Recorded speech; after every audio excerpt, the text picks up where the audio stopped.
Hi, Hugh Lopdell here from Oak Park Chartered Accountants with an update for pharmacists from the sun in Bali. I've been giving some thought to the current challenge that pharmacists have in regard to bargain chemists and chemist warehouses, and I've got a principle to share that may help. It's a principle of economics and a principle of business, and it's this: do what you're good at, don't do what you're not good at. So find what you're good at and hit it out of the ballpark. If you think about it, that's what Chemist Warehouse is doing. It has a benefit in terms of bulk buying, discounting, large premises, and they are very good at it. If you try and take them on at what they're good at, you're going to struggle. Sorry, but that's just the way economics works. It's about a competitive advantage. So I've got an anecdote, a little story to tell to you that may help. I hope so. In Wellington about 12 to 13 years ago, I remember a little cafe called Plum opening in Cuba Mall. So Cuba Mall is the funky part of Wellington City. And no sooner have they opened, and it was quite a nice cafe, that right across from them on Cuba Mall, Mr. Bun opened. And that was a big place. It had cheaper food. Food was still nice, but it was cheaper. There was so much more of it. Less service. Coffee was ordinary. Lots of seats, and somehow, though, it appealed. People liked it, the cheapness of it. So they filled their shop every day, and I went down soon after they opened, and I thought, oh no, Plum's history.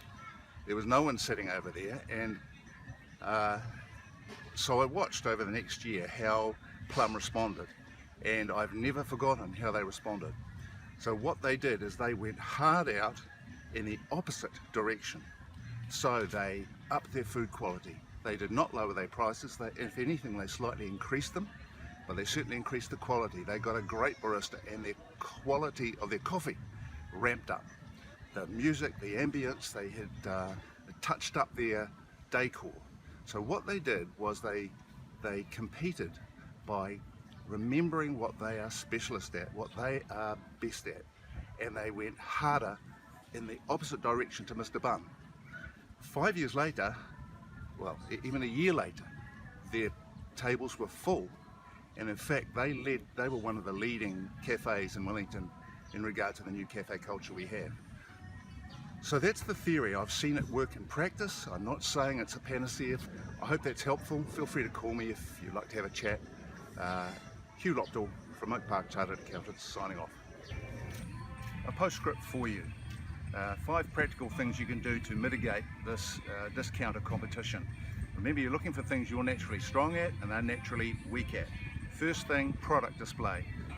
No one enjoys walking into a retail warehouse. It doesn't look great, it's just efficient from their point of view. Enhance the appeal of your shop, first thing. 2, product knowledge of your staff. Invest in staff training, that will help.